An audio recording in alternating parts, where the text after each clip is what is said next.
میں اپنی ضرورت کو اپنے رب کے سامنے رکھتا ہوں جو خالق کائنات ہے، جس کا سب کچھ ہے۔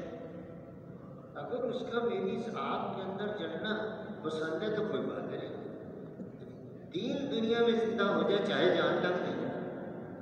ایسے بڑے حالات کے اندر بھی میں جو ہے وہ متزلزل نہیں۔ آخر جب آپ کو پھینکا گیا تو پھر حق تعالیٰ جل شانہ نے عالم انسانیت پر بات کو واضح کرنے کے لیے سب کچھ ہمارا ہے۔ جب ان کا تقویٰ تھا ہمارے اوپر ہے، ہم کو کر کے دکھاتے ہیں جن کو لوگ سوچ بھی نہیں سکتے۔ وہ کیا؟ جب ان کو آگ کے اندر پھینکا گیا تو اللہ تعالیٰ جل شانہ نے براہ راست آگ کو حکم کیا ٹھنڈی ہو جا۔ ایسی ٹھنڈی نہ ہونا کہ ابراہیم علیہ السلام کو تکلیف پہنچ جائے۔ اسباب اور وسائل کے خلاف، آنکھ کے مشاہدے کے خلاف اللہ تعالیٰ جل شانہ دکھا رہا ہے۔ جو ہماری طرف کو چلتے ہیں ہم ان کو دنیا اور آخرت کے اندر کیسی کامیابیوں کے دروازے مکمل ہوتے ہیں کہ تاریخ ہمیشہ ان کو یاد رکھے۔ آگ ٹھنڈی ہوئی، پر ایسی ٹھنڈی ہوئی جس سے حضرت ابراہیم علیہ السلام کو تکلیف۔ 40 دن یا کتنے دن کہتے ہیں اس آگ کے اندر حضرت ابراہیم علیہ السلام رہے۔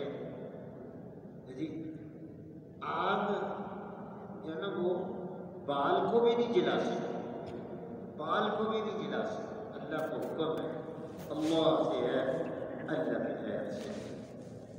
ہمارے یہاں سب رحمۃ اللہ علیہ ساری زندگی بار بار جی جب نیند آئے تھکے بات بیان کر بیان میں کھراٹے بجے آنکھ کھل گئے، اللہ سے ہے، اللہ کے خیر سے نہیں ہے۔ کرنے والے اللہ ہیں، اللہ کے علاوہ کرنے والا کوئی نہیں ہے۔ کام اللہ سے بنتے ہیں، اللہ کے علاوہ سے کام بنانے والا کوئی نہیں ہے۔ وہ ذات ہے جو اس کی طرف کو چلے گا اللہ اس کے کام بنا دیں گے، جو اس کی طرف کو نہیں چلے گا اللہ پاک اس کے کام نہیں بنائیں گے۔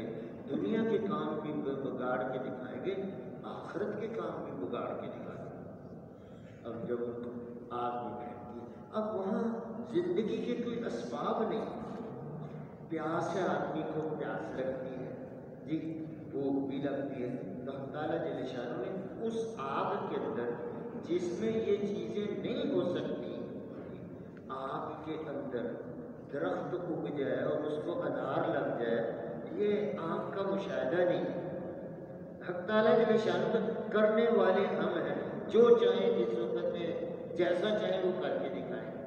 تو اللہ تعالیٰ جل شانہ نے آگ کے اندر ایک درخت کا پودا، انار کے درخت کا پودا لگایا، اس کو انار لگے، اس کو انار لگے۔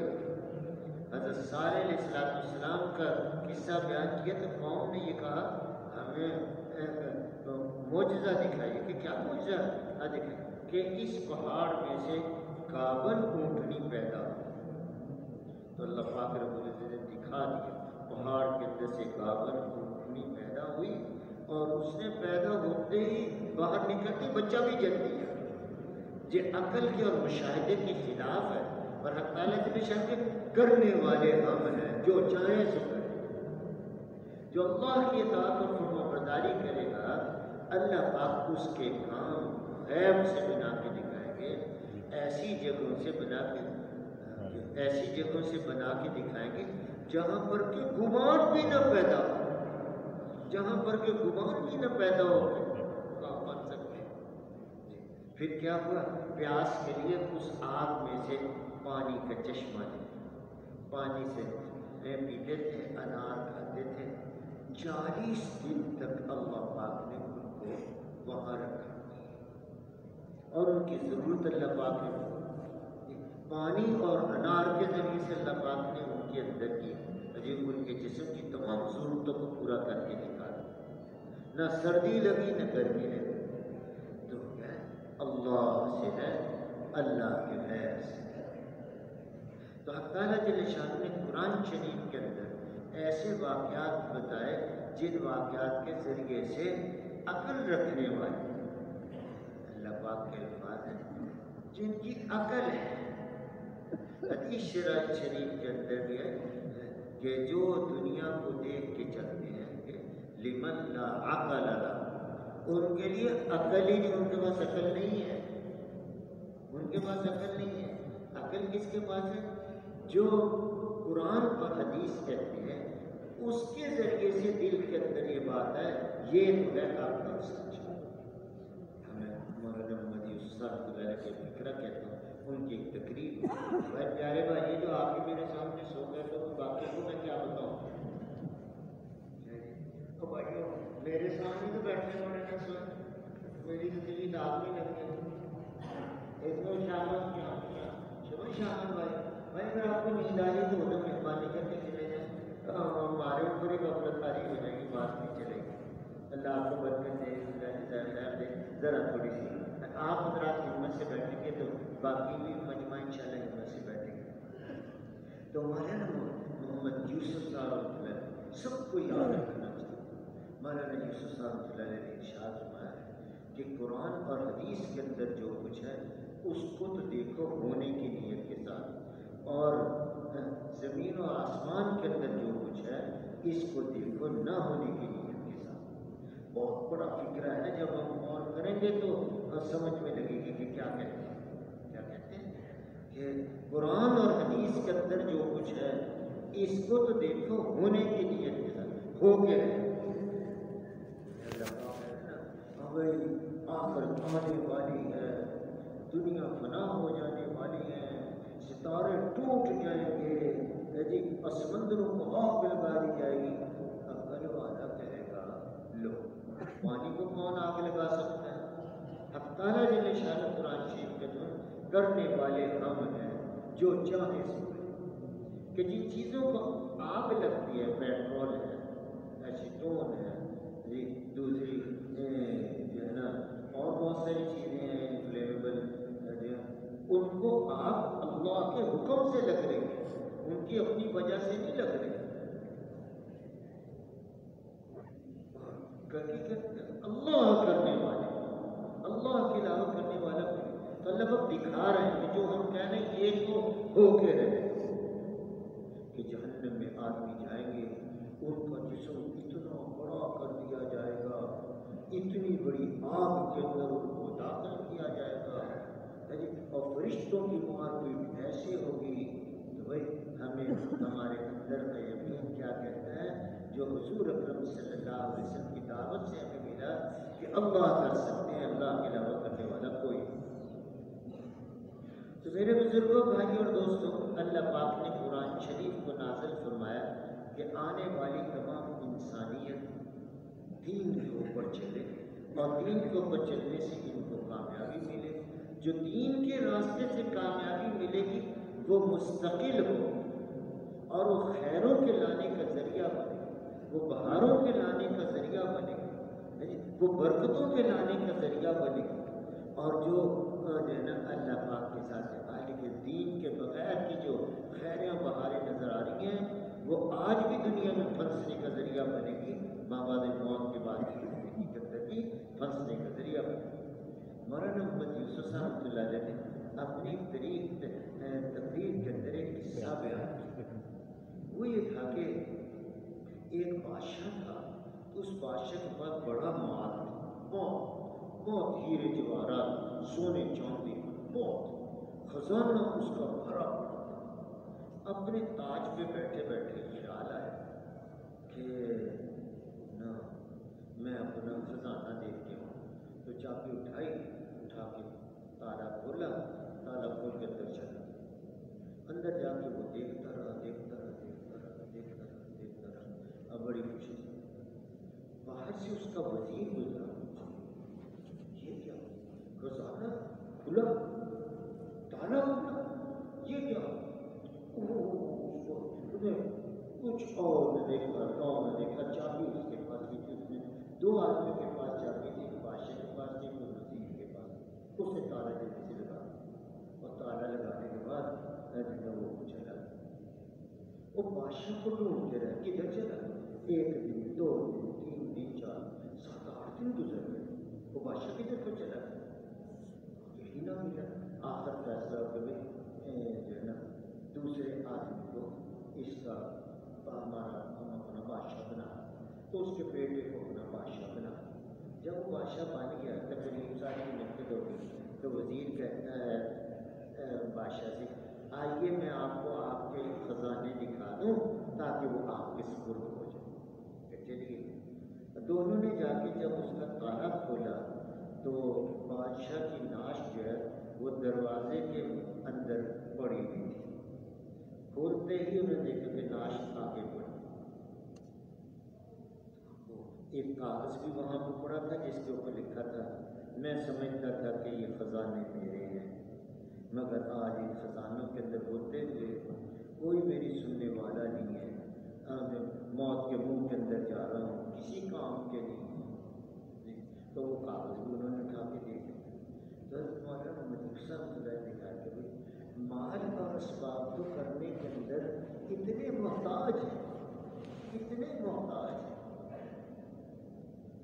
اور جو ہے نا اس کے ساتھ کیا ہے کہ جو حق تعالیٰ کے نشانوں نے کہا، جو اس کی پیروی کرے گا اور اس کی اطاعت اور فرما برداری کرے گا، اللہ پاک ان کے دنیا کے کام بھی بنا دے گا، اللہ پاک ان کے آخرت کے کام بھی بنا دے گا۔ اللہ مولانا محمد یوسف رحمۃ اللہ نے ایک موقع کے اوپر یہ واقعہ سنا کہ ایک آدمی کا انتقال ہو رہا تھا، تو وہ چارپائی کے اوپر بیٹھا ہوا تھا، تو اس کے دل میں یہ خواہش پیدا ہوئی کہ پانی پی۔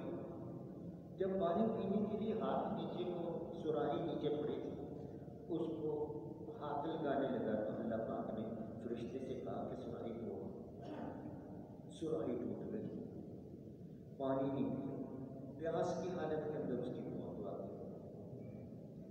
ایک اور آدمی کا اس وقت میں جنم موت کا وقت آیا تو اللہ اس کے دل کے اندر خواہش پیدا ہوئی کہ مچھلی کھا لی، تو مچھلی ان دنوں میں میسر نہیں تھی، اس نے اپنے درندوں سے کہا، مالدار آدمی تھا، رئیس تھا اس علاقے کا، جاؤ مچھلی ڈھونڈ کے لے کر آؤ۔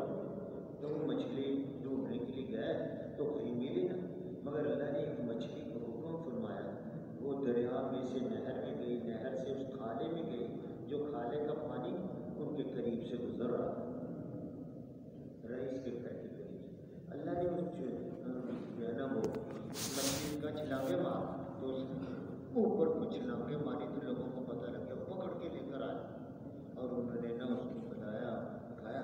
اس نے کہا کہ مجھے مچھلی جلدی سے بتاؤ، تو انہوں نے مچھلی کھلائی، اور مچھلی کھانے کے بعد اللہ کا حکم حضرت اسرائیل علیہ السلام ہوا کہ اس کی جو ہے نا وہ جان قبض کر۔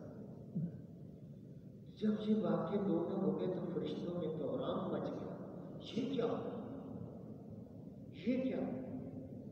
ایک آدمی اللہ کا اتنا فرما بردار اور وہ پانی پینے لگا تو سراہی کو توڑنے کا حکم ہو گیا۔ جو اللہ کا نافرمان، اس کی موت کا وقت آیا، اس نے مچھلی کی خواہش کی، اللہ نے اس طرح سے اس کی مچھلی کا، یا اللہ تیرے بھید نرالے ہیں، تو ہی سمجھا، تو ہی بتا یہ کیا ہو۔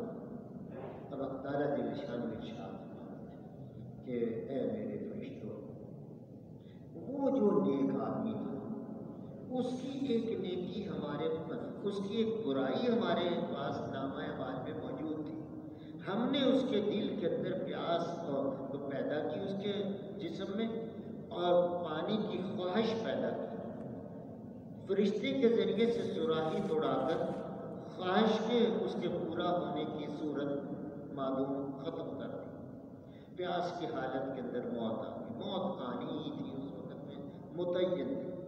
ہم نے پیاس کے ساتھ اس کی موت کے بعد جو ہے نا واقع ہو جانے پر اس کی اس گناہ کو ہم نے معاف کر دیا، اس حالت میں ہمارے پاس چل کے آیا ہے کہ اس کے نامہ اعمال کے اندر کوئی گناہ، کوئی غلطی نہیں۔ اور اس کے مقابلے کے اندر وہ جس نے زندگی میں کبھی کوئی خیر کا کام کیا ہی نہیں تھا، ہم اس کی ایک نیکی اس کے نامہ اعمال کے اندر لکھی ہوئی تھی، تو ہم نہیں چاہتے تھے کہ وہ ہمارے پاس نیکی لے کر آئے، تو ہم نے اس کے دل کے اندر مچھلی کے کھانے کی خواہش پیدا کی اور مچھلی فراہم کی، مچھلی اس نے کھا لی، ہم نے اس کی تمنا خواہش کو پورا پورا کر کے اس نیکی کا بدلہ چکا دیا. اب وہ ہمارے پاس سال کے اندر آیا ہے کہ اس کے نام اعمال کے اندر کوئی نیکی. میں نے یہ اس عنوان کے ساتھ رکھی کہ جو اللہ کی اطاعت اور فرما برداری کے اندر چلتے ہیں تو ان کو میں ایک ہسپتال میں گیا. وہاں پر ہمارے ایک محلے دار داخل وہ سال کے سفر میں نکلے پیدل. ایک کیٹی بندر میں نے جگہ تو نہیں دیکھی کراچی کے پاس ہے کہ وہاں سے اس کی جو ان کی جماعت پیدل سال اسی میں وہ بیچارے بیمار ہوئے تو وہ مشورے کے ساتھ ان کو گھر بھیج دیا گیا. تو وہ ہسپتال کے اندر داخل کرائے گئے. تو جو ان کا اٹینڈنٹ تھا جو ان کو دیکھ رہا تھا جو ان کا کوئی عزیز نہیں تھا بلکہ اس کے کسی عزیز نے کوئی بندہ متعین کیا کہ میں ان کو دے. جب میں اس کے پاس گیا تو دیکھو کتنی تکلیف میں ہے, نیکوکار بندے ہیں, کتنی تکلیف میں ہے. مجھے اتنا خیال آیا کہ بھائی جب ایمان نہیں بنا ہوتا تو ایسے ہوتا ہے.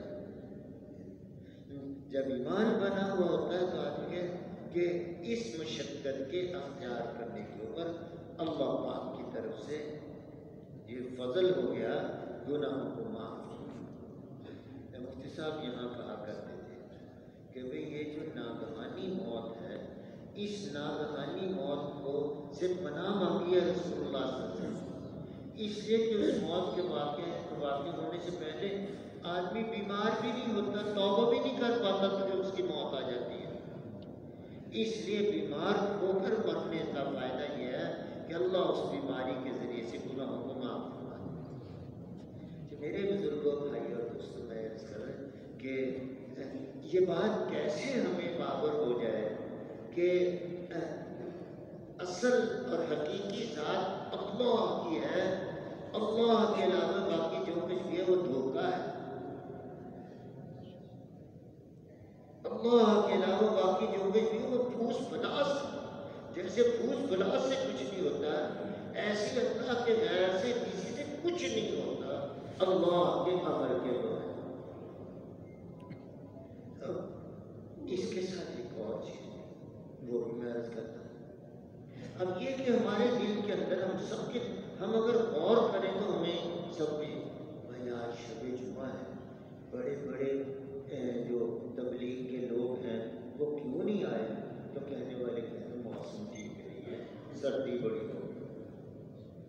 ٹھیک ہے, مسجدوں کے اندر نمازی نہیں آئے کیونکہ بارش ہو رہی ہے, اس واسطے مسجد کے اندر نمازی. وہ نمازی اپنی دکان کے اوپر تو پورا وقت لگا کے آئے مگر شب جمعہ کے اوپر آنے میں گھر چلتے ہیں. گھر کے اندر جو آسائش کے اور راحت کے جو لمحات ہیں ممکن نہیں کہ ان کے ذریعے سے راحت مل جائے. اللہ کے راستے کے اندر کی مشقت میں وہ مشقت ممکن نہیں ہے جو آدمی کو تکلیف دے. مگر دماغ کیا کہتے ہیں, یقین کے کمزور ہونے کی وجہ سے یہ کہتا ہے کہ چلو طبیعت خراب ہے جی, شب جمعہ میں آپ تشریف نہیں لائے جی, مسجد میں کچھ دن دیکھا نہیں ہے جی, طبیعت خراب. اگر صحابہ کرام میں سبحان اللہ اجمعین کے واقعات دیکھتے ہیں تو فضائل نماز میں لکھا ہے کہ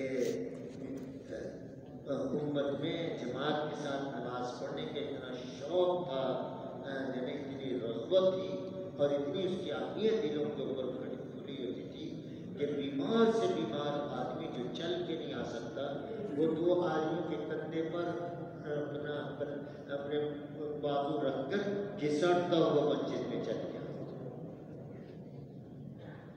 تو یہ یقین کی ایک زبردست کمزوری ہے جو ہمیں پورے دین کے اوپر چلنے سے رکاوٹ ہے.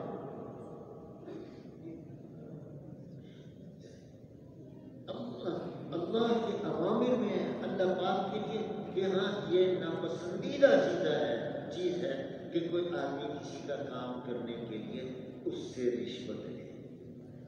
مگر وہ رشوت کیوں لیتا ہے, میرا کام بن جائے, میں یہ کر لوں. یہ یقین کی خرابی ہے وہ پیسے میں اپنے کام کے بننے کو سمجھ رہا ہے، جبکہ اللہ کے ہاں کام کے بننے کے لیے پیسہ نہیں، اس میں تو اللہ کی اطاعت ہے، اللہ پاک کی اطاعت کرے گا اللہ پاک اس کا کام کر دے گا۔ تو جماعتیں جا رہی تھی اللہ کے راستے کے اندر، تمہارے حاج صاحب بھی سارے مولانا جمشید صاحب سب بزرگ آنے میں تھے، تو مفتی اللہ صاحب رحمۃ اللہ علیہ نے یہ فرمایا کہ بھی جس نے کوئی کام اللہ پاک سے کوئی ضرورت پیدا ہو جائے تو یہ کیا کرو کہ پہلی رکعت کے 2 رکعت نماز پڑھے، پہلی رکعت کے اندر سورہ بقرہ کا آخری رکوع پڑھے، اور پھر دوسری رکعت کے اندر اذا جاء نصر اللہ کی صورت پڑھے، پھر سلام پھیرنے کے بعد ہاتھ اٹھا کے اللہ پاک سے دعا مانگے، اللہ اس کا کام کرے۔ تو مولانا جمشید صاحب رحمۃ اللہ علیہ نے فرمایا کہ بھئی جو کوئی آدمی 500 دفعہ کہے لا حول ولا قوت الا باللہ، لا حول ولا قوت الا باللہ 500 دفعہ کہے، اللہ اس کا کام کر دے گا۔ تو ایک آنکھ کا دیکھنا اس عنوان کے ساتھ کہ اس وقت کی دین کے اوپر چلنے کی جو سب سے بڑی رکاوٹ ہے، جس میں ہم پوری امت مسلم پورے دین کے اوپر نہیں چل رہے الا ماشاءاللہ، وہ یقین کے کمزور ہونے کی وجہ سے، یقین کے حضرت مولانا سید احمد خان صاحب رحمۃ اللہ علیہ نے 6 نمبر جو ہے نا عربی میں بتایا، 6 نمبر عربی میں بتایا، تو اس میں یہ لفظ استعمال کیا فَأَصْبَحَ إِيمَانُنَا ضَعِيفٌ، ہمارا ایمان کمزور ہو گیا، ہمیں مال میں، پیسے میں، چیزوں میں، شکلوں میں اپنی کامیابی نظر آتی ہے، اللہ کی اطاعت اور فرمانبرداری میں اپنی کامیابی نظر نہیں آتی۔ تو یہ اتنا بڑا حادثہ ہے کہ جس کی وجہ سے ایک آدمی کیا، ایک باپ کا ایک بیٹا اللہ پاک کی اپنے باپ کی فرمانبرداری نہیں کرتا۔ میں نے بعض لوگوں کو دیکھا، ان کے بچے نے نشہ بجا کیا تو وہ کہے یار تو میرے بیٹے کو پکڑ کے جا کے تو گولی مار دے۔ اپنا بیٹا جس بیٹے کے بخار کو، اس کے نزلے کو یعنی برداشت نہیں کرتا، مگر جب فرمانبرداری کے اوپر نہیں رہتا اور نافرمان ہو جاتا ہے تو باپ کہتے اس کو جا کے میں دعائیں کرتے ہوں دیکھے مرتا بھی نہیں، ماری جائے، ہماری جان چھوٹ جائے۔ آدمی نے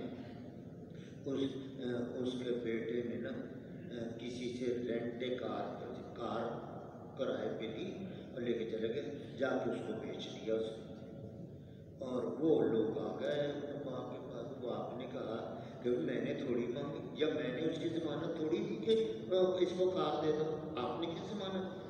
جی ہم نہیں جانتے، آپ کا بیٹا ہے، آپ کا بیٹا۔ جو کوئی اطاعت اور فرمانبرداری کے اوپر نہیں ہے تو اللہ پاک اس سے ہر وقت میں ناراض ہے۔ معاف کیجیے گا میں اپنا لفظ نہیں کہتا، حضرت حاجی صاحب رحمۃ اللہ علیہ کے لفظ ہے کہ اگر امت مسلمہ کے افراد جو ہے نا اللہ کے غیر کو دیکھ کے چلیں گے اور اللہ کی اطاعت اور فرمانبرداری میں کمی اور کوتاہی یہ جو ہے نا مال اور اسباب کی وجہ سے کریں گے تو وہ ہر وقت میں اللہ کو ناپسند ہے،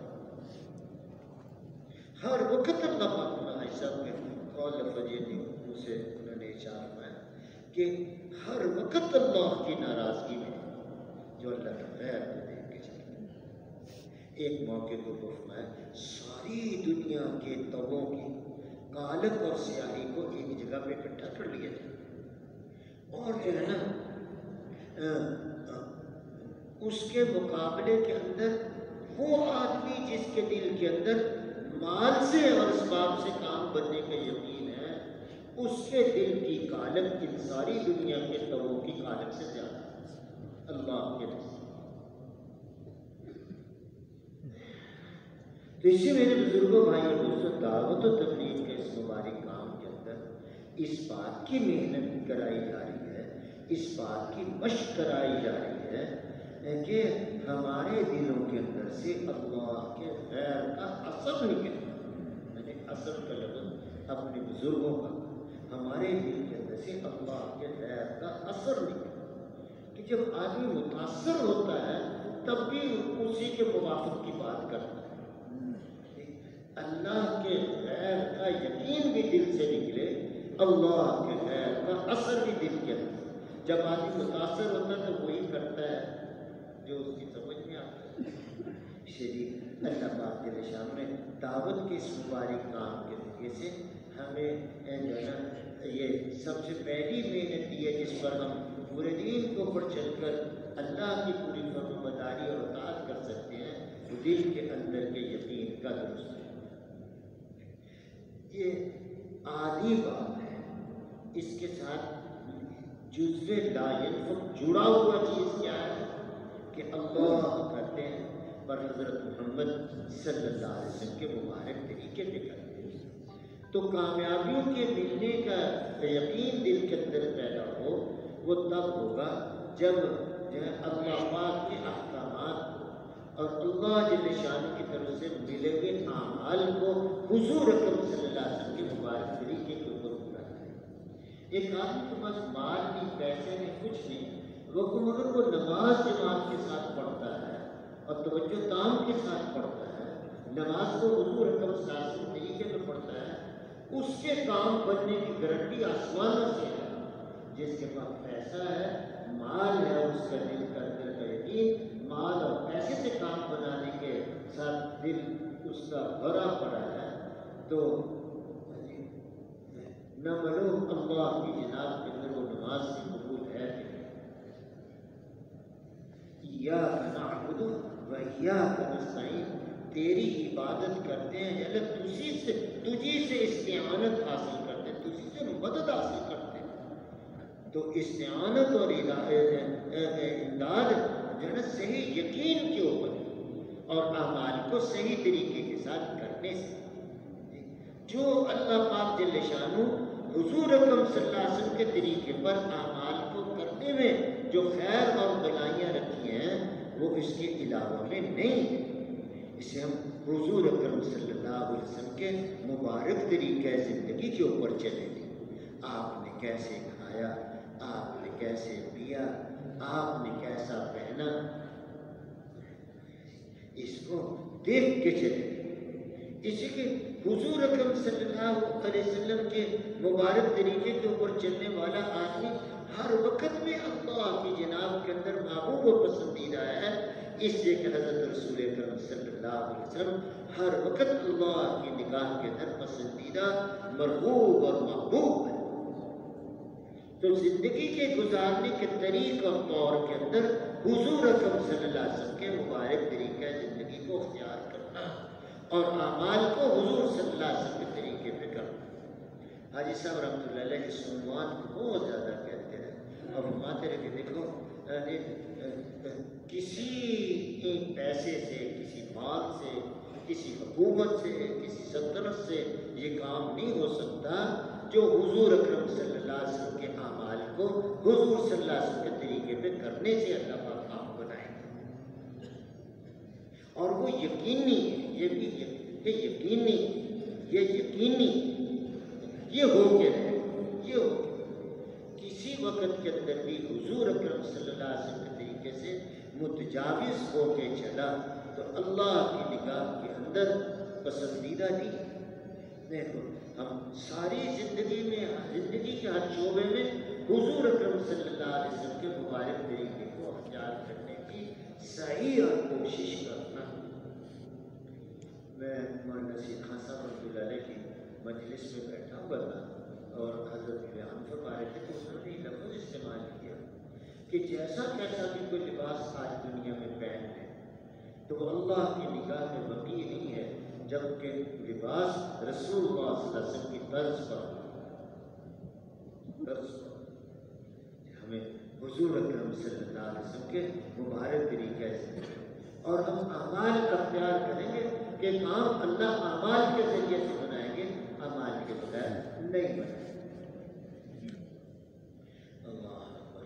آج صاحب نے اپنی انتقال سے آخری دنوں میں یہ بات کثرت سے فرمائی کہ جو کوئی یہ دروشی پڑھے گا صلی اللہ علیہ سیدنا محمد وآلہ وسلم، یہ پڑھے گا 500 دفعہ پڑھنا، تو زندگی میں کسی کی محتاجگی نہیں پائے گا،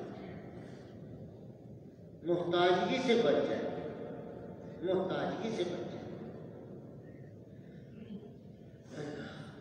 جو کوئی آدمی کہتا ہے رضیت باللہ ربا وبالاسلام دینا وبمحمد صلی اللہ علیہ وسلم نبی و رسولہ، تو حزب العظم میں لکھا ہوا ہے کہ اللہ پاک کے ذمہ ہو گیا کہ اس کو جنت میں داخل کرائے، اس کو جنت میں داخل کرے۔ اور آگے نبی کریم صلی اللہ علیہ وسلم ارشاد فرماتے ہیں ہمارے بھی ذمہ ہے کہ ہم اس کا ہاتھ پکڑ کر جنت میں داخل کریں۔ رسول اکرم صلی اللہ علیہ وسلم اپنا ہاتھ پکڑ کر اس کو جنت میں داخل کریں کہ جو کوئی آدمی جو ہے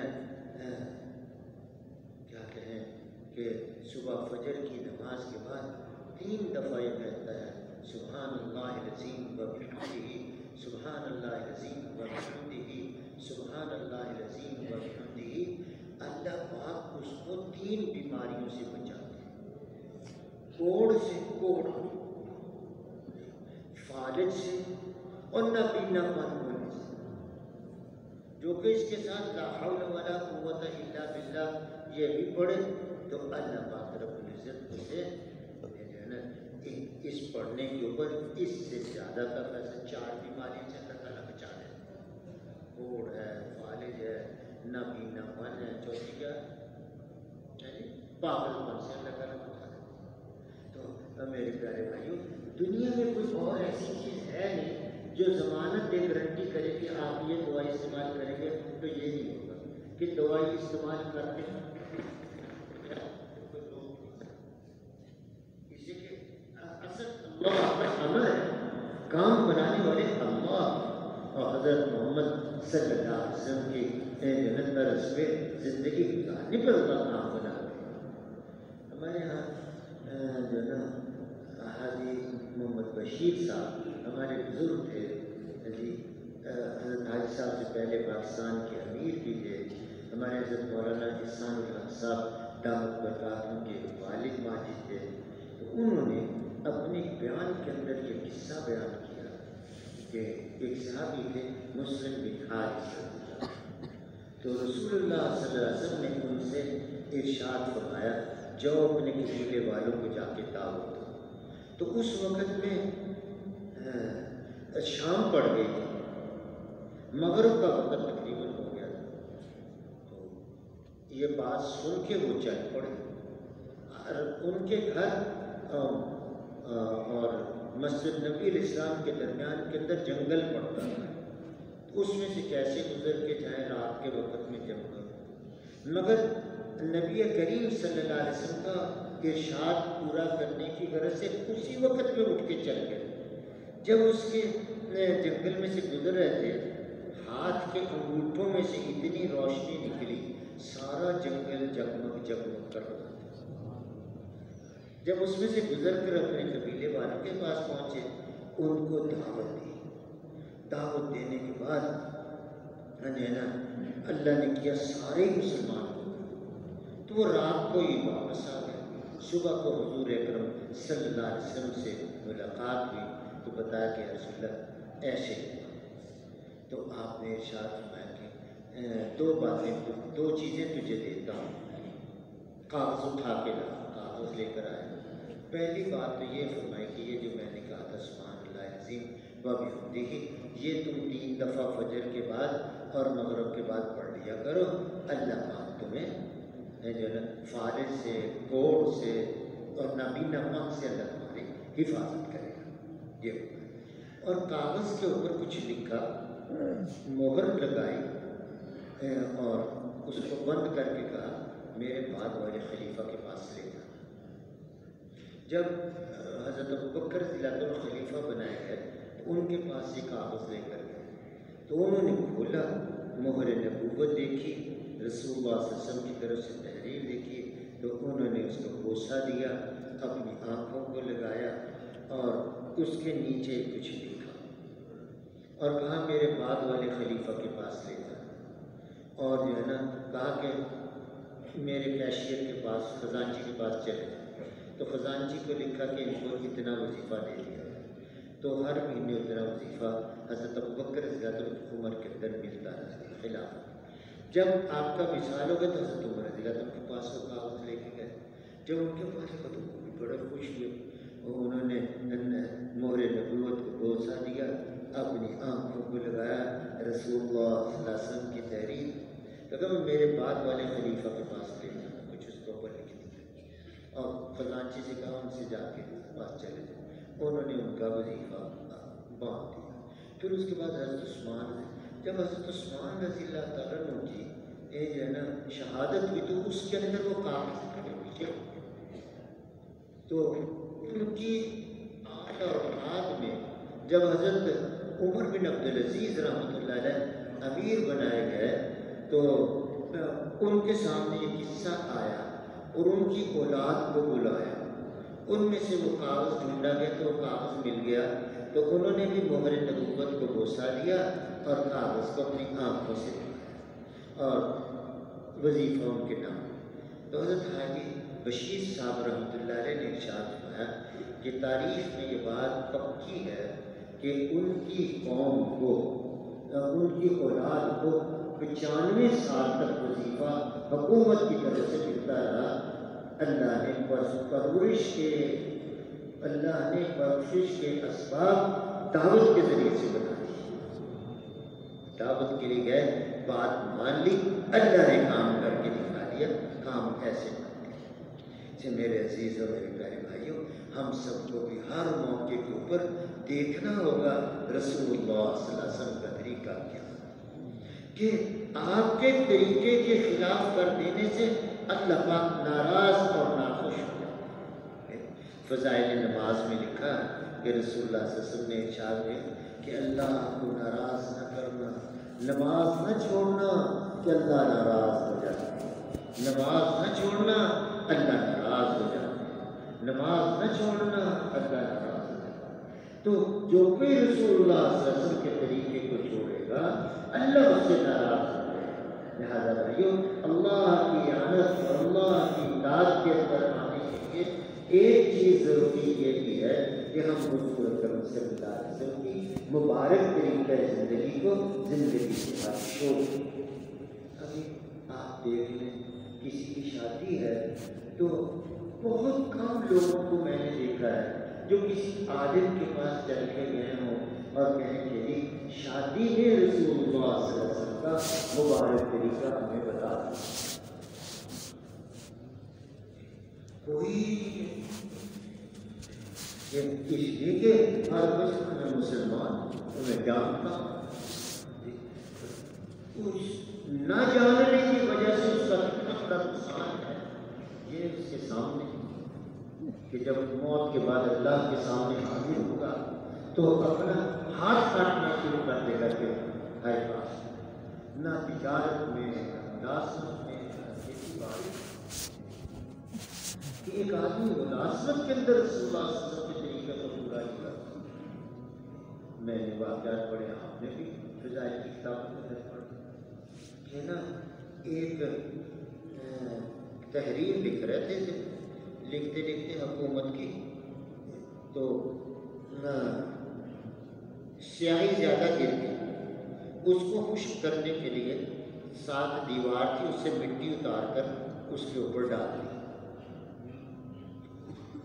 اسی وقت تنبہ ہوا، یہ کیا، یہ تو کرائے کا مکان ہے، اس کی مٹی کو سیاہی خشک کرنے کے لیے نہیں استعمال کر سکتے۔ ہمارے سامنے ایسی چیزیں آتی ہیں کہاں پر متقی پرہیزگاروں کے لیے چیزیں ہیں، ہمارے لیے نہیں ہیں۔ اللہ پاک اپنے محبوب حضرت محمد صلی اللہ علیہ وسلم کی امت کے ہر فرد کو متقی اور پرہیزگار دیکھنا چاہتے ہیں، متقی اور پرہیزگار دیکھنا کہ اس کی زندگی میل کھاتی ہے رسول اللہ صلی اللہ علیہ وسلم کی زندگی کے ساتھ یا نہیں کھاتی۔ اللہ اکبر۔ بھائی شاہ صاحب نے رائڈنگ میں سنایا کہ نا ایسا ہے کہ یہ جو اورنگزیب عالمگیر تھے یہ بادشاہ تھے، مگر وہاں سے کوئی چیز تنخواہ نہیں لیتے تھے، اپنی خود مزدوری کرتے تھے اپنے گھر کے وسائل کے لیے، ٹوپیاں سیتے تھے یا قرآن شریف کی کتابت کرتے تھے۔ تو ٹوپیاں جو سینے سے جو مزدوری ملتی تھی اس سے اپنا گھر چلاتے تھے، جو قرآن شریف کی طباعت کرنے میں جو پیسے ملتے تھے اس کو اپنی ذات پر استعمال نہیں کرتے تھے، اس لیے کہ وہ فرمایا کرتے تھے کہ مسلمانوں کے ایک طبقہ کے نزدیک قرآن شریف کی کتابت کی جو ہے اجرت جائز نہیں ہے، اس لیے میں اس کو اپنی ذات پر استعمال نہیں کرتا۔ نبی کریم صلی اللہ علیہ وسلم کا مبارک طرز زندگی جو دنیا میں کسی غیر مسلموں کی قوم کے اندر کسی غیر مسلموں کی حکومت کے اندر ان کے ملک کے اندر حضور صلی اللہ علیہ وسلم والی مبارک طریقہ زندگی کو لے کے چلے گا، وہ آدمی وہاں پر بھی اللہ کو محبوب ہے جو بیت اللہ شریف کے اندر حضور اکرم صلی اللہ علیہ وسلم کے طریقے کو لے کے چلے گا، اور وہ بیت اللہ کے اندر بھی اللہ کا محبوب ہے۔ سے میرے بزرگوں بھائی دوستوں، ہم سب کو حضور صلی اللہ علیہ وسلم کے اعمال پر اور آپ والی مبارک طرز زندگی کے اوپر۔ کسی نے سوال کیا کسی صحابی سے کہ رسول اکرم صلی اللہ علیہ وسلم چلا کیسا کرتے تھے، تو جواب دینے والے صحابی نے کہا کہ جیسے ایک آدمی اونچان سے نیچان کی طرف کو آتا ہے، پیر مضبوط کر کے رکھتا ہے سلپ نہ ہو جائے، ایسے ہی رسول اللہ صلی اللہ علیہ وسلم زمین کے اوپر چلا کرتے تھے۔ اور ہماری حالت یہ ہے کہ آج تک زندگی میں یہ بھی کسی سے نہیں جا کے پوچھا کہ رسول اللہ صلی اللہ علیہ وسلم سجدہ کیسے کیا کرتے تھے۔ اللہ جزائے خیر دے عجیب الحق صاحب رحمۃ اللہ علیہ کو، تو انہوں نے اپنی تقریر کے اندر اپنے بیان کے اندر فرمایا کہ زندگی کا ایک بھی سجدہ ایسا نہیں ہے جو اللہ کی کامل محبت کے اندر ہو۔ ہم سب سوچ کے دیکھیں، طریقہ بھی معلوم نہیں اور اس کی روح بھی معلوم کہ کوئی ایسا سجدہ جس سجدے سے آدمی کو اپنا سر اٹھانے کو جی نہ کرے، جبکہ صحابہ کرام رضوان اللہ عنہم کو ہر موقع پر یہ کیفیت حاصل ہے۔ ایک صحابی ہے، وہ یہ کہتے ہیں کہ دیکھو بھائی، جب تک میں نہ کہوں تب تک تم نے آگے حملے کا جواب نہیں دینا۔ حملہ شروع ہو گیا، کئیوں کا نقصان ہو گیا، وہ زخمی ہو گیا، کیا کچھ، آخر انہوں نے اجازت مراد ہوئی، لو بھائی کرو، ان کا دفاع کرو اور ان کا مقابلہ کرو۔ چند منٹ میں فتح ہو گیا۔ تو جو ساتھی تھے، ہمراہ تھے، انہوں نے کہا اتنا نقصان کرانے کے بعد آپ نے کہا پہلے کیوں نہیں آپ نے کہہ دیا ہے نا؟ صحابی کہتے ہیں میں نے تب تک آپ کو دفاع کا اور آگے لڑنے کا اجازت تب تک نہیں دی جب تک کہ میں نے آسمان سے اللہ کی اعانت اور امداد کو آتے ہوئے دیکھ نہیں لیا۔ میرے بزرگوں بھائیوں دوستوں، صحابہ کی زندگی اتنی مبارک تھی اور ہم اتنی زندگی سے بہت پیچھے ہیں، یعنی اس لیے کہ ہم نے محنت کر کے اپنے اندر نہ ایمان بنایا، نہ یقین بنایا، نہ اللہ کے حکم کی تابعداری اور فرمانبرداری کا یقین بنایا۔ ہر باپ اپنے بچے کو دیکھ کے کہتا بیٹا یہ کر لو، لائق ہو جاؤ گے، لائق ہو جاؤ گے دنیا میں، یہ میرا بیٹا پائلٹ بنے گا، یہ میرا بیٹا انجینئر بنے گا، میرا ڈاکٹر بنے گا۔ حاجی صاحب نے یہی بات ایک فرمائی کہ تو فرمانے کے بعد کہا کہ یہ تو کہتے ہیں میرا بیٹا انجینئر بنے گا، میرا بیٹا ڈاکٹر بنے گا، میرا بیٹا ذمہ دار بنے گا، میرا بیٹا جو ہے نا بادشاہ بنے گا، صدر بنے گا، پر یہ سمجھتا کہ میرا بیٹا چولہا چمار بنے گا، اگر وہ غلط یقین کے ساتھ ان چیزوں کو وہی ہمیں اس ایمان کو پیدا کرنے کے لیے اللہ کی راہ کے اندر نکلنا ہے۔ یہ ایمان بغیر بنائے بنتا نہیں، کسی درخت کو نہیں لگتا، کسی معدن میں نہیں ہے کہ وہاں سے جا کے نکالا۔ یہ تو ہر آدمی کی ذاتی کوشش سے ہے جی. میری محنت سے ان کی سامنے بیٹھے ہوئے ان کی محنت سے میرا ایمان بن جائے ایسے نہیں ہے. ان کی محنت سے تو ان کا ایمان بنے گا. ہاں ان کی دعا سے اللہ میرے دل کے اندر اس کی فکر ڈال دے گا اور میں اس کے لیے ان جیسی محنت کروں گا تو خدا عز و جل مجھے بھی وہ ایمان ملے. حضرت رسول اکرم صلی اللہ علیہ وسلم نے اپنی امت کے ہر فرد کو ایمان بنانے کی ترغیب دی، ایمان بنانے کی ترغیب اور شوق دی. مفتی صاحب رحمۃ اللہ علیہ یہاں بیٹھے جو بیانوں کے اندر فرما کے گئے ہیں، اللہ پاک کہتے ہیں، کیا کہتے ہیں، یا ایھا الذین آمنوا آمنوا باللہ، اے ایمان والو. اللہ کہتے ہیں اے ایمان والو اللہ پر ایمان لاؤ. یہ کیا ہوا؟ اے ایمان والو یہ اللہ پر ایمان لاؤ. پھر اللہ پاک نے ایمان والا میں کیوں کہا؟ قالت الاعراب آمنا. یہ فرمایا کرتے تھے کہ اعرابی نے کہا ایمان لے آئے تو اللہ پاک نے فرمایا ابھی ایمان نہیں لائے، ابھی تو اسلام کو پسند کیا ہے. ایمان تو بنے گا ایمان کی محنت کے ذریعے سے. تو اللہ جل شانہ نے ہمیں یہ تبلیغ و دعوت کا یہ راستہ ایمان کے بنانے کی بہت بڑی جو نا اللہ نے نذیر اور خوشخبری اور بہت بڑا اللہ پاک نے ہم سب کو وہ راستہ دے دیا جو راستہ حضور اکرم صلی اللہ علیہ وسلم نے اپنے ہمراہیوں کا ایمان بنانے کے لیے استعمال فرمایا. بے شک کرنے والے ہم ہیں، ہمارے کرنے میں بہت کمیاں بڑی غلطیاں ہیں، مگر کام یہ رسول اللہ صلی اللہ علیہ وسلم کا ہے.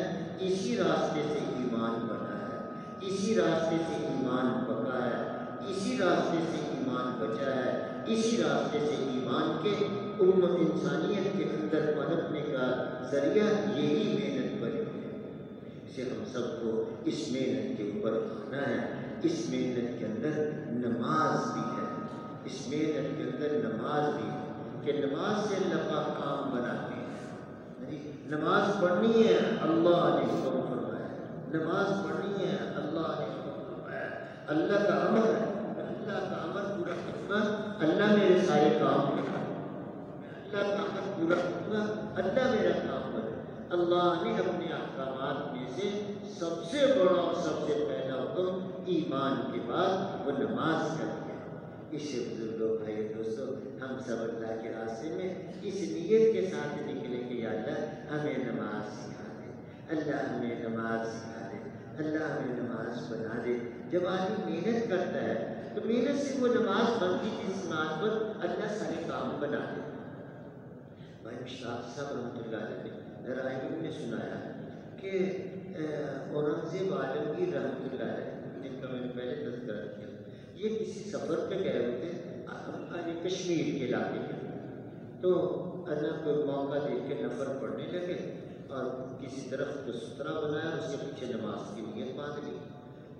تو وہ چوکیدار پہرےدار پیچھے بیٹھا ہوا تھا. تو نماز کے دوران انہوں نے بھاگنا شروع کر دیا. بھاگتے گئے، مطلب بھاگتے بھاگتے گئے. تو چوکیدار نے پہرےدار نے بڑی دور جا کے ان کو واپو کیا، پکڑا. کیا ہوا؟ آپ نماز پڑھتے پڑھتے وہاں سے بھاگ کے یہاں تک آ گئے، یہ کیا ہوا؟ تو انہوں نے کہا بھائی بات تو ایسی نہیں ہے. تو یہ کہ میں نماز پڑھ رہا تھا، نماز میں ایک فرشتے نے مجھ سے میرا ہاتھ پکڑ کے کہا چل جنت میں داخل ہو. تو میں نے کہا میں نے ابھی جنت میں نہیں جانا، میں نے اپنے اللہ کو اور راضی کرنا. اس کشمکش میں بھاگتے ہوئے یہاں تک آ. جب محنت ہوتی ہے تو ہم تعالیٰ کے نشان بادشاہوں کو ایسا ایمان نصیب فرماتے ہیں، ان کی عبادات ایسی ہوتی ہے. حاجی صاحب رحمۃ اللہ نے بڑی دفعہ یہ قصہ سنایا کہ جو نا وہ ملا جیون بیٹھے ہوئے تھے تو وہ پڑھا رہے تھے، ان کو چھینک آئی تو انہوں نے کہا الحمدللہ. باقی سننے والوں نے اس کے جواب دیا تو وہ بات پڑھی تو بادشاہ تک جا کے پہنچی. بادشاہ ارے یہ کیا ہوا؟ تو کسی نے بتایا کہ وہ ملا جیون جو تھے ان کو چھینک آئی ہے تو انہوں نے الحمدللہ اللہ کہا، اس کے جواب میں مجمع نے یرحمک اللہ کہا۔ یہ مجمع کی آواز آئی ہے، ایسی اس کی محبوبت نہ مرغوبت، ہم اس سے بدلہ لے لیں، اس کے اوپر فوج کشی کریں گے، فوج کو تیار کیے چلو۔ تو ان کے جو بیٹے تھے شاہجہاں، یہ آدمی یہ باپ کے اوپر بولا جی، یہ ملا جی بادشاہ لشکر لے کر آ رہے ہیں آپ کے خلاف۔ تیرے ابا کی اتنی جرت، اللہ میرا مسلح پر لوٹا، اور انہوں نے مسلح اللہ کا ہٹایا اور لوٹ رکھ کے وضو کرنے لگے۔ دونوں وہ بیٹا عالمگیر بھاگ کے جا کے اپنے باپ شاہجہاں سے کہتا ہے، تو ملا جی نے ہتھیار باندھ لیے کہ آنے دو اس کو، لگے نماز پڑھنے کے لیے۔ اور جو کہا میرا تو بڑا غلط ہو گیا، اگر ملا جی نے میرے خلاف جو ہے نا دعا کر دی بدو تو میرا اسی بیڑا غلط ہو جائے گا۔ ایک ایمان کی نماز کی شکل یہ تھی کہ لوگوں کو اپنے کام نماز سے بنتے ہوئے نظر آتے تھے۔ مفتی صاحب مسجد کی صف میں پہلی صف میں تشریف رکھتے تھے، پیچھے سے جو ہے نا وہ آئے، نماز کا وقت ہونے لگا تو ایسے مطلب گھڑی کی طرف کو دیکھا، پھر پیچھے کو دیکھا تو حضرت قاضی صاحب قاضی عبدالقادر صاحب رائے پوری تشریف لے کر آئے۔ تو لوگ قاضی صاحب آ کر لوگ قاضی صاحب ہمیں بھائی نماز پڑھا۔ اور قاضی صاحب کہتے ہیں اچھا مجھے نماز پڑھانے کا منہ بنا لینے دو۔ ایک طرف کو ہو کے 2 رکعت نماز پڑھی، پھر آپ کے مسلح کے اوپر کھڑے ہوئے۔ کیا آج ہماری نماز ایسی ہے؟ نہیں، نماز کو بنانے کی محنت نہیں کی گئی۔ نماز پر جو اللہ کے وعدے ہیں وہ اس واسطے پورا نہیں ہوتے کہ نماز میل نہیں کھا رہی رسول اللہ صلی اللہ علیہ وسلم کی۔ کہ آدمی نفل کی مسجد کے اندر بیٹھا ہے، عصر کا وقت ہے، جماعتوں میں بھی ایسی لوگ نکلتے ہیں، نہیں واقفیت ہوتی، آپ باتیں کرتے رہتے ہیں، تو عصر کی سنتیں چھوٹ گئی، نماز شروع ہو گئی، جی فرض پڑے۔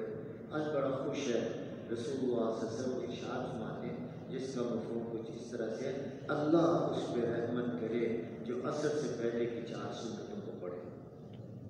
ہم نے کتنا بڑا اپنا نقصان کیا، رسول اللہ صلی اللہ علیہ وسلم کی اتنی بڑی دعا سے محروم ہو گئے، اس واسطے کہ نماز سے کاموں کے بننے کا یقین ہمارے دل کے اندر سے نکل گیا، اور نماز رسول اللہ صلی اللہ علیہ وسلم کی نماز کے مشابہ ہو۔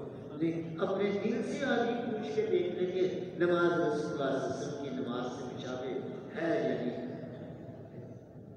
اور یہ کہ بھئی نماز صحیح شکل کے اوپر آئے گی جب اللہ کے دین کا علم حاصل کرے۔ میرے بزرگوں بھائیوں دوستوں، میں زیادہ تر باتیں جو کہہ رہا ہوں اپنے بڑوں کی کہہ رہا ہوں، اپنی بڑوں کی کہہ رہا ہوں، کہ بھی اگر صحیح طریقے کے ساتھ علم کو بھی حاصل نہیں کیا تو یہ علم جو ہے عمل پر لانے کی بجائے حجاب اکبر بن جائے، حجاب اکبر بن جائے۔ مولانا محمد یوسف صاحب رحمۃ اللہ علیہ کی تقاریر میں ہے کہ میں انہوں نے فرمایا کہ اگر صحیح یقین کے ساتھ اور عبادات کے صحیح محض کے ساتھ علم بھی نہیں لگا تو پھر کیا ہوگا کہ یہ علم کا حاصل کرنا ابو الفضل اور فیضی کی طرح جو ہے نا بن جائے گا، جو کہ جلال الدین اکبر کی گمراہی کا سبب بنا اور دین کے وجود میں دین الہی کے نام سے ایک نیا دین بنانے کا ذریعہ بن گیا۔ اور فرماتے تھے کہ اتنا قابل آدمی تھا، اتنا قابل آدمی تھے یہ دونوں کہ نہ کسی سے کتاب لے کر آؤ جب کبھی کسی نے نہ میں نے نہ سنی تو لوگ لے کر آتے تھے، وہ سناتے تھے، جب وہ پڑھ رہا تھا تو کہتا ہے یہ تو میں سنا دیتا ہوں، مجھے تو ساری کتاب ایک دفعہ سن کے یاد کرے سنا دیا کرتے تھے۔ ایک آدمی نے ایک دن کتاب سنائی، آدھی سنانے کے بعد اس نے کہا جی آپ آگے کی اب آپ سنائیے، تو اس نے کہا یہ بندہ ہے جس نے مجھے پکڑا ہے۔ ایسے قابل آدمی بھی علم والے کہ حضور صلی اللہ علیہ وسلم کی سیرت بے نقط سیرت ابو الفضل فیضی نے لکھی، نقطہ ہی بعد میں اللہ نے اوروں کو بھی توفیق دی۔ تو اتنے بڑے آدمی ایک گمراہی کا سبب بنتے ہیں، جبکہ جو ہے ایمان کی صحیح شکل کے ساتھ اور جو ہے نا عبادات کے صحیح نہ ہونے کی وجہ سے اور طرز درست نہ ہونے پر جب لگتے ہیں، طرز درست کیا ہے؟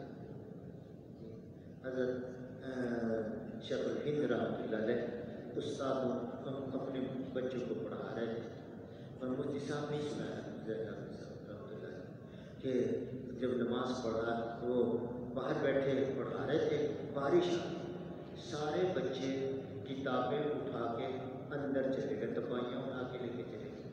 حضرت شیخ الہند رحمۃ اللہ علیہ نے ان کے موڈے کے اوپر چادر تھی، انہوں نے چادر اتاری اور اٹھا کر اس کو بچھایا، سارے طالب علموں کی جوتیاں اس میں اٹھا کر اپنے موڈے پہ رکھ کر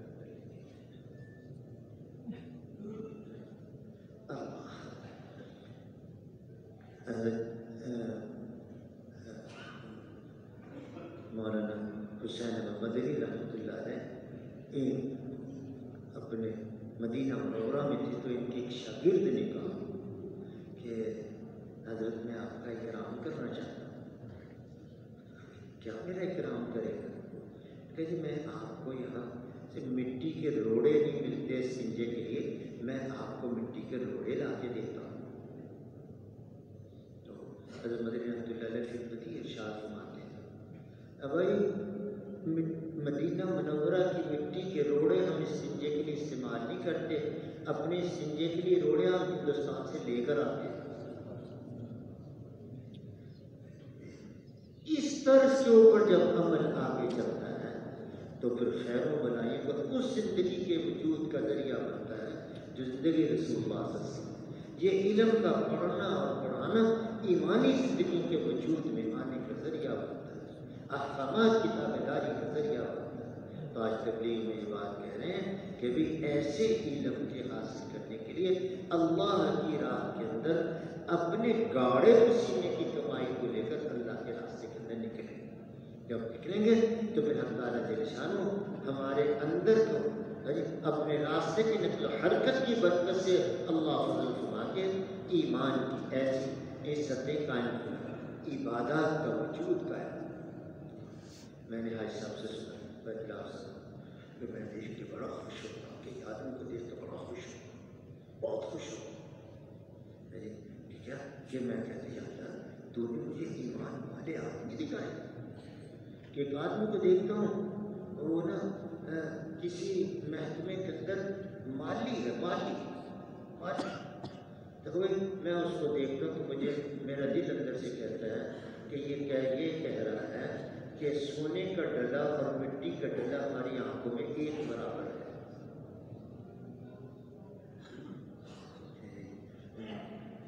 علم کی صحیح شکلوں کا وجود میں آنا اللہ کے ذکر کے اہتمام کے ساتھ کرنے سے۔ وَلَذِكْرُ اللَّهِ أَكْبَرُ، اللہ کا ذکر بہت بڑی چیز ہے۔ وَرِضْوَانُ مِنَ اللَّهِ أَكْبَرُ، اللہ کی رضا بڑی چیز ہے۔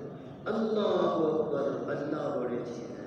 وہ جو 3-4 چیزوں میں اللہ پاک نے کہا بڑی ہے، اس میں اللہ کے ذکر کو بھی کہا گیا۔ اس وقت میں سب سے زیادہ بے توجہی اللہ کے ذکر۔ پورا قصہ تو نہیں بیان کرتا، رائے میں تھوڑے دن پہلے کی بات ہے، مریم میں بٹلا سا بیان کر رہے تھے تو انہوں نے کہا کہ بھائی واقعہ طویل ہے، اس واسطے نہیں کہہ رہے کہ کسی نے ایک دوسرے سے پوچھا کہ بھائی یہ اتنی مصیبت تمہارے اوپر کیوں آ رہی ہے؟ اس کے اوپر مشقت کوئی تکلیف آئی ہوئی تھی، کسی جن نے اس کو قابو کیا ہو یہ اس کو، تو وہ آگے سے چیز کہتا ہے کہ تم لوگ کپڑے بدلنے کے وقت کے اندر وہ دعا نہیں پڑھتے جو رسول اللہ صلی اللہ علیہ وسلم پڑھتے تھے، اس واسطے تمہارے اوپر مشقتیں آئیں۔ وہ سے پوچھا کہ بھائی وہ جو ہے نا وہ کون سی ہے دعا؟ تو مولانا نے بتایا کہ فلاں کتاب کے اندر یہ لکھا ہوا ہے کہ کپڑے بدلنے کی دعا ہے بسم اللہ الذی لا الہ الا بسم اللہ الذی لا الہ الا بسم اللہ الذی لا الہ الا۔ تو یہ اللہ کا ذکر ہر جگہ کے اوپر، ہر موقع کے اوپر کرنا، 3 تسبیحات کو جو اہتمام سے کرتا رہے گا اللہ پاک اس کی طبیعت کو ذکر کی طرف کو موڑیں گے، جی دعاؤں کی طرف کو موڑیں گے، ہر وقت کی دعا، ہر موقع کی دعا اللہ پاک سکھا دیں گے، اور ان کی خیر و برکات اللہ پاک عنایت فرما دیں۔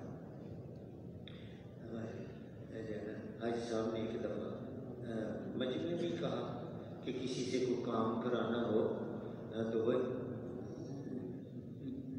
11 دفعہ درود شریف پڑھے، پھر 11 دفعہ یا کریم ہو پڑھے، پھر 11 دفعہ درود شریف پڑھے، اور پڑھ کے اس کی طرف کو پھونک دے جس سے کوئی کام کرانا ہو چاہتا ہے۔ تو یہ میں نے بھی سنا ہے صاحب سے۔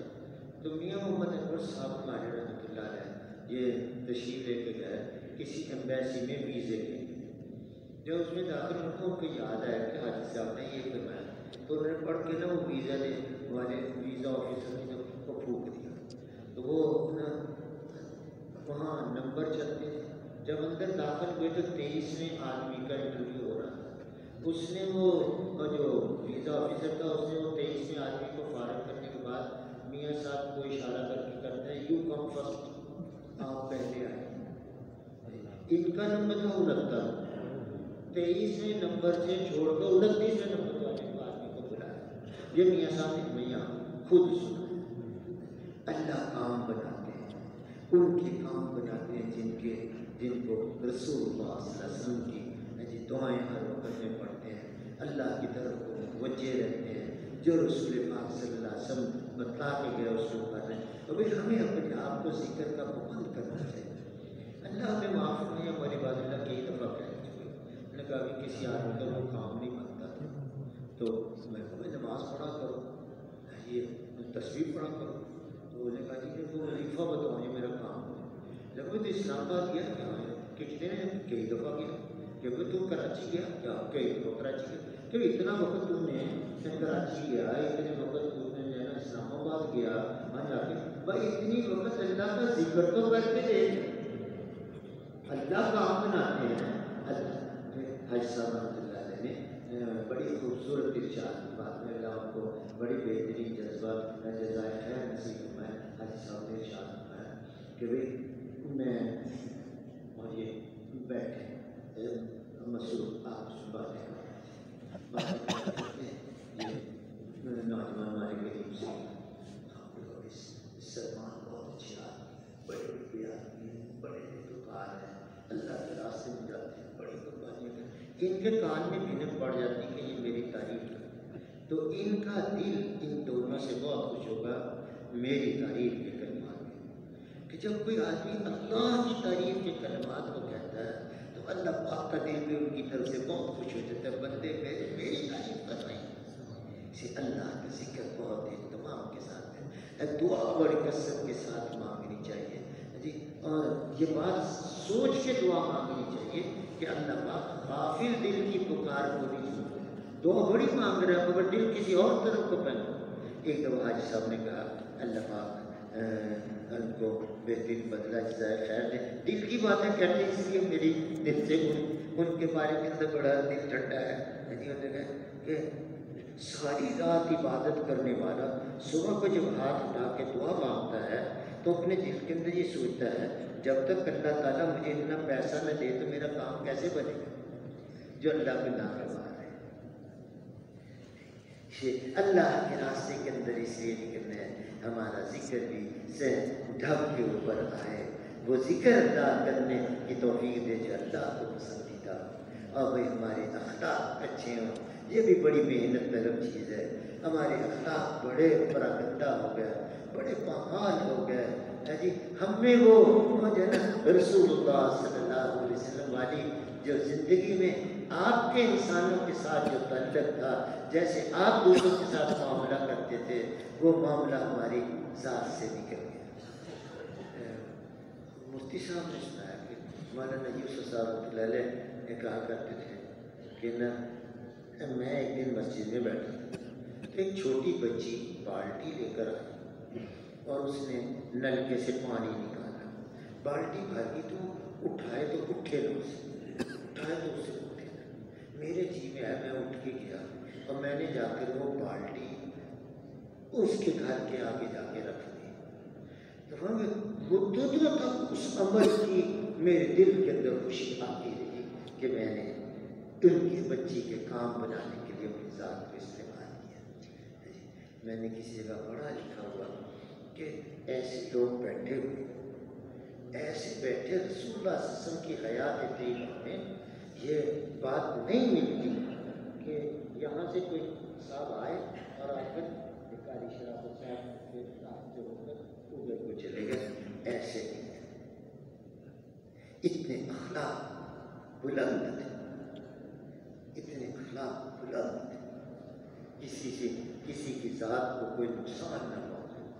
ایک صحابی ہیں رسول اللہ صلی اللہ علیہ وسلم، آپ کس جنگل میں رہتے تھے، ان کی بیمار تھے، عیادت کے لیے گئے.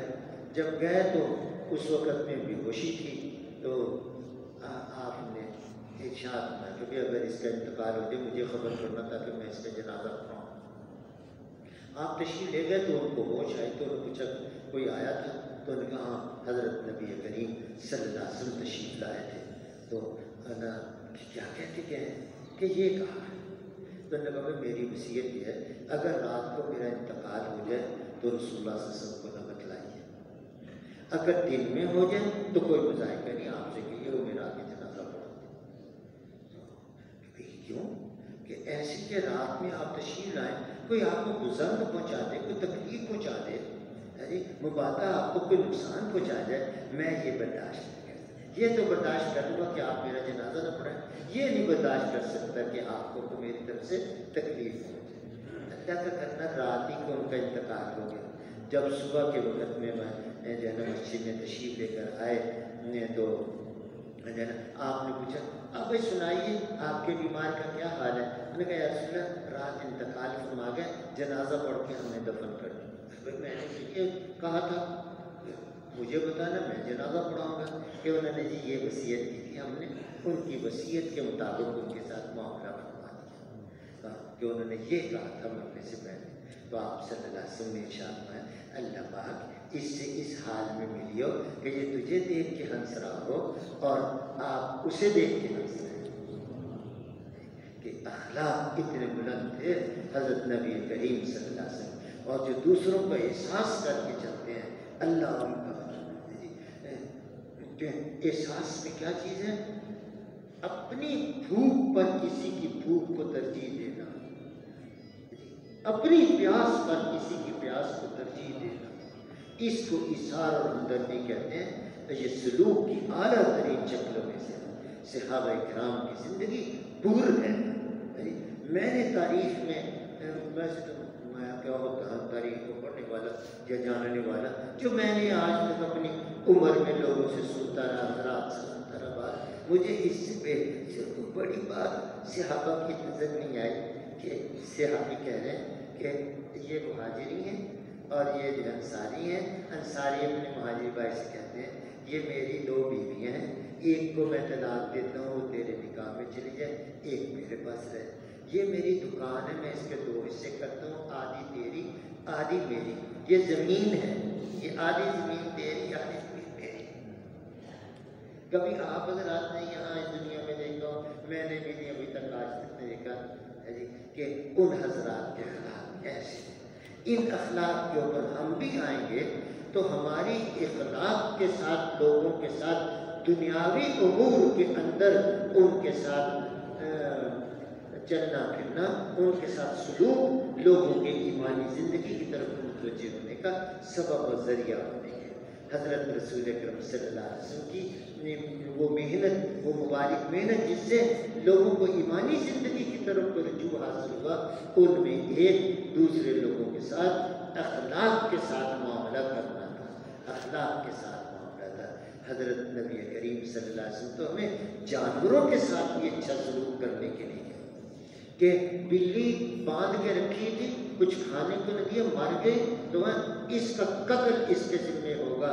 چھوڑا تو نہیں اس پہ جا کے جو اپنے زمین پر اللہ کی زمین پہ پھرتی جو مرضی کھاتی، اب اس کا مرنا اس کے حساب کے اندر. تو جانوروں کے بارے کے اندر بھی آپ بتاتے تھے. جو اونٹ کو دیکھا بڑا لاغر تھا اور اس کو بلا کے جو ہے اس کے مالک کو بلا کے کہا یہ اونٹ تیری شکایت کرتا ہے اور جو تم اس کو کھانے کے لیے دیتا کام اس سے زیادہ کرتا ہے، اس کا تمہیں اللہ کو جواب دینا ہو۔ تو آپ صلی اللہ علیہ وسلم نے انسانوں کے ساتھ سلوک کو بھی بتلایا اور جانوروں کے ساتھ سلوک کو بتایا، ہر چیز کے ساتھ سلوک کو بتلایا۔ ہمارے حضرات کہا کرتے تھے کہ ایک آدمی کا لوٹا تھا، اس لوٹے سے اس نے گڑ توڑنا یا مٹی کا روڑا توڑنا شروع کیا، تو اس نے اس لوٹے کا حق ادا نہیں کیا، اس کے ساتھ حق تلفی کی ہے۔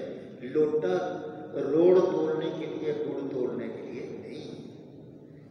تو ہمیں بھائی اخلاق کی اتنی اعلیٰ اونچی سطح ہمیں نصیب ہو، ہم اللہ کے راستے میں جائیں گے، تمنا کریں گے، دعائیں مانگیں گے، دوسرے انسانوں کے ساتھ سلوک کریں گے، اللہ پاک کام بنا دے گا۔ ایک صاحب تھے حاجی نذیر، سپرنٹینڈنٹ آف پولیس گشت میں نکلے تو ایک بنواڑی نے تھپڑ مار دیا زور سے مجھ کو، تو انہوں نے اپنا دوسری کان کی آگے کر دی، اس پہ بھی مار دے کہ سنت ادا ہو جائے۔ یہ سلوک بد دعا نہیں ہے، یہ تو ایسے کہتے اشبی ہوں۔ اللہ نے پھر معاملہ بھی کیا کیا، مدینہ منورہ میں انتقال کا بقیع کے اندر دفن۔ اس سے ہمیں جو ہے نا اخلاق پہ بھی آنا ہے، اخلاص پہ بھی آنا ہے، اعمال اللہ کی جناب کے اندر مردود نہ قرار دے دیے جائیں، اللہ کی نگاہ سے گر نہ جائے، اس سے کہ جس بھی عمل کے اندر نیت کی خرابی شامل ہوگی، اللہ کی نگاہ کے اندر وہ عمل نہیں، چاہے کتنی مشقت کے ساتھ کیا ہو۔ اخلاص کو بلوغ ہے، اللہ کی وجہ عمل اللہ کے ساتھ عالی بنے، بہت مشقت کی چیز ہے، سب سے آخر میں یہی آتی ہے، اور محنت کرنے والے، کوشش کرنے والے کرتے کرتے کرتے کرتے کرتے اگر زندگی کے آخری کنارے تک کوئی عمل بھی اخلاص کے ساتھ ہو گیا تو انشاءاللہ باقی کے اعمال کے بھی قبول ہونے کا ذریعہ بن جائے۔ سے اللہ کے راستے میں نکلنا، اللہ اخلاص دے دے، اللہ تو راضی ہو جائے، اللہ تو ناراض نہ ہو، بھائی اللہ تجھے خوش کرنے کے لیے کر رہے ہیں، اللہ تیرے علاوہ تمہاری کوئی اور مقصود ہی نہیں ہے، لا مطلوب الا اللہ، لا مقصود الا اللہ، لا الہ الا اللہ، لا الہ الا اللہ، اللہ تو ہی ہے، تو ہی ہے اللہ، تیرے لیے کر۔ مفتی صاحب کہا کرتے تھے کہ وہ جو شہید کا والی روایت ہے کہ شہید مرے گا، عالم ہوگا، مجاہد ہوگا، تو اس کے متعلق فرمایا کہ حضرت ابو ہریرہ رضی اللہ عنہ نے یہ روایت بیان کی، بیان کرنے سے پہلے 3 دفعہ بے ہوش ہوئے، پھر اس کے بعد کہا کہ ہاں ایسے ہی رسول اللہ صلی اللہ علیہ وسلم نے کہا تھا۔ اتنی احتیاط تھی ان میں، ہم نے بے احتیاطی اور ایمان کے ذوق اور یعنی اخلاص کی کمی لوگ دیکھ کے کہیں بھائی واہ، بھائی واہ، بھائی واہ، ان کی جناب کے اندر وہ عمل عقارت چل جاتا ہے جس میں اپنی ذات آ جاتی ہے۔ وہ چاہتے ہیں عمل ہو تو ہمارے لیے ہو، ہمارے علاوہ کسی اور کے لیے عمل نہ ہو۔ جو اللہ کے لیے عمل کیا گیا وہ ذرہ تھا تو خدا کی جناب کے اندر پہاڑ ہو جائے گا، پہاڑوں کے برابر عمل کیا، اللہ کی ذات عالی کے لیے نہیں تھا تو اللہ کی جناب کے اندر وہ ہیچ ہو جاتا ہے۔ ہم اللہ کے راستے کے اندر اپنی گاڑے پسینے کی کمائی لے کر اللہ کے راستے میں اس عنوان کے ساتھ نکلتے ہیں کہ اللہ ہمیں اخلاص دے دے۔ یہ دین کی دعوت کا مبارک کام اللہ نے ہمیں دیا ہے، اپنی گاڑی پسینے کی کمائیوں سے اللہ کے راستے میں نکلنا، اپنی جان و مال کو دنیا میں ایمانی زندگیوں کے وجود میں آنے کے لیے محنت اور کوشش کرنا، یہ حضرت محمد صلی اللہ علیہ وسلم کی ختم نبوت کی برکت سے امت مسلمہ کے ہر فرد کی طرف کو منتقل ہو۔ اللہ کے کرم کے قربان، اللہ کے کرم کے اس ذات بابرکت نے حضرت محمد صلی اللہ علیہ وسلم کی ختم نبوت کی برکت سے وہ محنت اور وہ جو ذمہ داری رسول اللہ صلی اللہ علیہ وسلم کے کندھوں کے اوپر رکھی تھی، وہ اللہ نے امت کے کوڑی بھی، ایک بیمار بھی، ایک تنگدست بھی، اور ایک فقیر بھی، اور ایک مسکین بھی، اور ایک بادشاہ بھی، اور ایک امیر بھی، حاکم بھی، محکوم بھی، ہر ایک کو اللہ پاک نے عنایت دے دی، ہر ایک کو عنایت دے دی۔ یہ اللہ پاک کی ذات عالی کی طرف سے ہمارے لیے بہت بڑا انعام، ہماری بڑی خیر، اس لیے کہ حاجی صاحب رحمۃ اللہ علیہ نے فرمایا نا کہ جو لوگ اللہ کے دین کے لیے محنت اور کوشش کریں گے، قربانیاں کریں گے، بھاگیں گے، دوڑیں گے، کوشش کریں گے، اللہ پاک ان کی دعائیں قبول کرے گا، جیسے انبیاء علیہ السلام کی دعائیں قبول، جیسے اللہ جل شانہ نے حضرت امام الانبیاء کی دعاؤں کو قبول فرمایا۔ اتنی بڑی بات ہے، اللہ نے اتنا بڑا ہمیں اونچا کام دیا کہ یوں کہا جائے، حج صاحب فرماتے ہم تو آئے ہی دنیا میں اس کام کے لیے، اس کام کے علاوہ کسی اور کام میں لگنا ہماری خطا، ہمارا قصور۔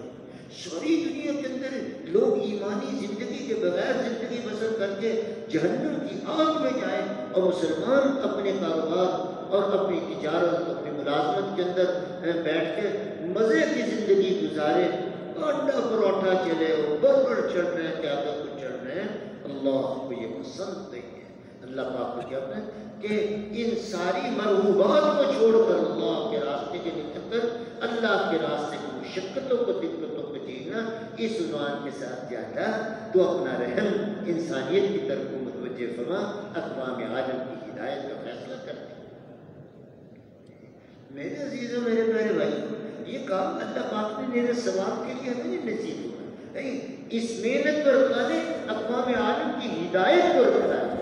اگر اس محنت سے ہم کنارہ کش ہوتے ہیں تو اقوام عالم میں ایمان کے بغیر زندگیاں گزار کے جہنم کے اندر جانے والے انسانوں کی اوپر ہمیں کوئی ترس اور کوئی خیال نہیں۔ ہمیں مقصد سے کیا مراد ہے کہ ہم اپنے اندر کے تمام جذبے اور اپنے شوق اللہ کے لیے قربان کریں گے۔ اللہ ان انسانوں کو دین دیں۔ حضرت محمد صلی اللہ علیہ وسلم نے نہ بھوک دیکھی، نہ پیاس دیکھی، اور نہ کوئی اور چیز دیکھی، اپنی آل اور اولاد کی جو ہے نا بیماریوں اور ان کی تندرستیوں کو دیکھا، اہل بیت کی پریشانیوں کو دیکھا۔ جب خیبر کے لیے جانے لگے تو حضرت علی رضی اللہ عنہ کو بخار تھا، تو آپ نے فرمایا کہ آپ کو بخار ہے، ذرا ٹھہر جائیے، اور آپ ٹھہر گئے تو نماز چلی گئی۔ جب جو ہے نا تیسرے 3 دن گزر گئے تو آپ کا بخار ٹھیک ہو گیا۔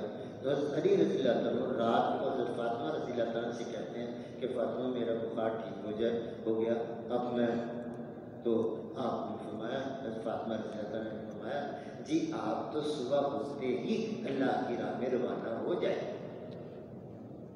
اور گھر کی یہ حالت تھی۔ میں حیات الصحابہ میں لکھا ہے، حضرت نے بھی اپنی تقریر میں سنایا کہ حضور اکرم صلی اللہ علیہ وسلم اپنی بیٹی کے گھر تشریف لے کر آئے، تو بچے گھر میں نہیں تھے، تو پوچھا کہ فاطمہ بچے کہا کہ یا رسول اللہ ان کے ابا ان کو لے کر فلاں یہودی کے باغ میں لے کر گئے، تو ہم سن کے آپ بھی پیچھے چلے گئے۔ جب گئے تو دھوپ چڑھ گئی تھی، تو حضرت علی رضی اللہ عنہ کھڑے تھے، تو آپ نے جاتے کہا کہ علی رضی اللہ عنہ اب بچوں کو لے کے گھر کے اندر چلے۔ آگے حضرت علی رضی اللہ عنہ کہتے ہیں کہ یا رسول اللہ ہوا کے چلنے کا انتظار کر رہا ہوں کہ اس درختوں میں سے کچھ کھجوریں نیچے گر جائیں اور وہ میں اٹھا کر فاطمہ کے لیے لے جاؤں کہ کئی دن سے کچھ نہیں کھایا۔ یا مدینہ منورہ میں حضرت سید خان صاحب رحمۃ اللہ علیہ کے دسترخوان پہ حاضر ہوئے، تو وہ کھجوریں جو درختوں سے ٹپک کے نیچے اور ان کو کوڑے کے جھاڑو کے ساتھ ایک طرف کو کر دیتے تھے، اپنے باغ کے دروازے سے باہر پھینک دیا کرتے تھے، تو وہ کھجوریں مولانا سید خان صاحب اٹھا کے لے کر آتے، مرتبانوں میں ڈال کر مہمانوں کے آگے رکھتے تھے سب سے پہلے کہ نظر آئے حضور اکرم صلی اللہ علیہ وسلم جو اس کام کے داعی ہیں اور اس کام کے چالو کرنے والے ہیں، جن کی برکت سے یہ دین کی دعوت میں ملی ہے، ان کھجوروں کو کھا کے گزارا کر کے اللہ کے دین کا کام کرتے تھے۔ تو ہمیں اور آپ کو بھی اپنے کاروبار اور اپنے نقشے اور اپنی جو ہے ملازمتیں، اپنی تجارتیں، اپنی کھیتیاں، ان کو دیکھ کے دین کا کام نہیں کرنا، بلکہ ہمیں تو اس طور کے اوپر اس کام کو کرنا۔ اللہ نے دنیا میں ہمیں بھیجا ہی اس لیے ہے کہ ہم اپنی ساری توانائیاں، اپنے اندر کی تمام صلاحیت اور استعدادیں اور اللہ کا دیا وہ سب کچھ دنیا میں دین کے زندہ ہونے کا ذریعہ، کہ جتنے لوگ ایمانی زندگی کی طرف وہ آئیں گے اللہ پاک ان سے راضی و خوش کر ان کو جہنم کی آگ سے بچائے۔